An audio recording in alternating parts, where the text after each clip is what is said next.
My sister stole my inheritance. I showed up to her wedding with a lawyer and a letter from our dead mother. You should have seen her face when it was read out loud. My name is Emily Carter, and I never planned to ruin my sister's wedding. But when someone steals what's rightfully yours, what your dead mother left behind in trust, sometimes revenge is the only justice left. I grew up in a small New England town with my older sister, Harper. Everyone loved her. She was the beautiful one, the charming one, the one who could lie through her teeth and still have everyone believe she was a saint. I was quieter, more bookish. I got A's, she got applause. When mom got sick, stage 4 pancreatic cancer, I stayed by her side. I held her hand through chemo. I slept on hospital chairs for weeks. Harper? She visited twice, once to ask for money and once to post a selfie at the hospital bed, which she captioned, "Cherish every moment." That photo got 3,000 likes. Mom died 2 days later. 3 weeks after the funeral, Harper stopped answering my calls. I wasn't worried at first. Grief is strange, right?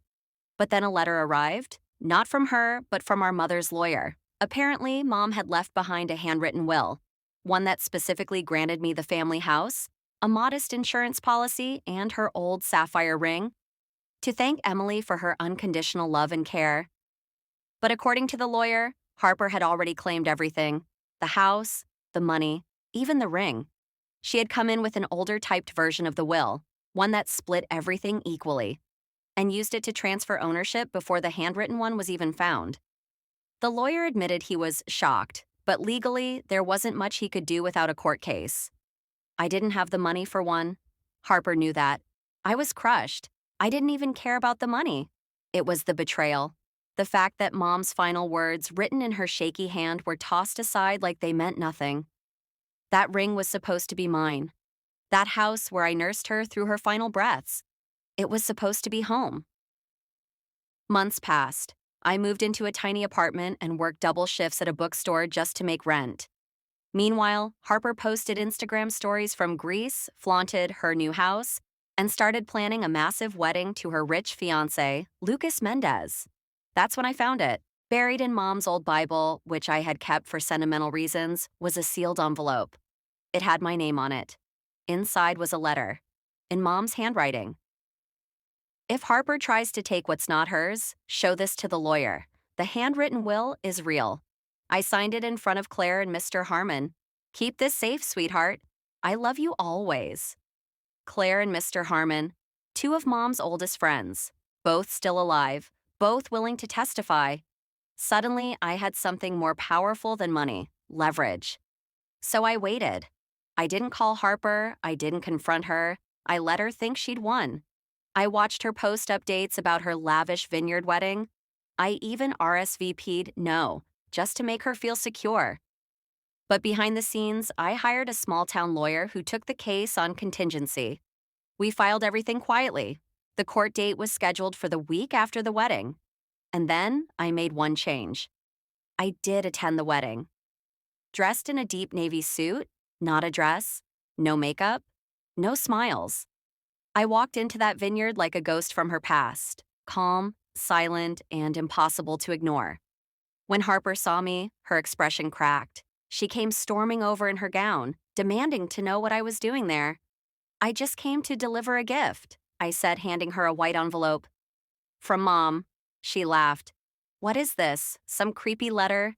She didn't open it, but I had one more surprise. The officiant began the ceremony. Everyone stood. The music played.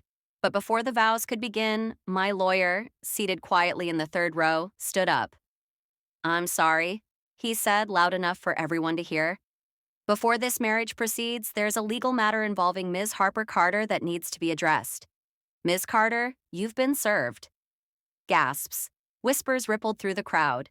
The envelope I'd given her wasn't just Mom's letter. It was also the court summons and a certified copy of the handwritten will.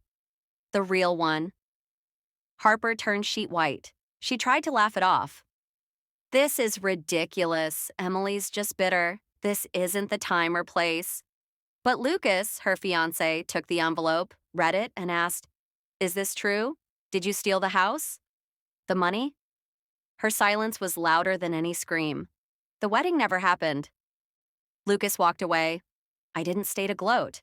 I left as quietly as I came. 2 weeks later, the court ruled in my favor. The handwritten will, supported by 2 live witnesses, was declared valid.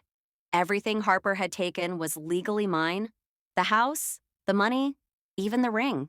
She was ordered to return it all. And because she'd acted in bad faith, the judge slapped her with legal fees too. I moved back into Mom's house last month. I renovated the kitchen. She always wanted a breakfast nook. Her sapphire ring sits on my nightstand next to her photo. I don't post much online. I don't need applause. But sometimes, late at night, I think about that moment. Harper in her white dress, the letter in her shaking hands, the look on her face as she realized Mom had outsmarted her, even from the grave. And I smile, because some revenge stories don't need violence, just truth, timing, and a mother's love that never died.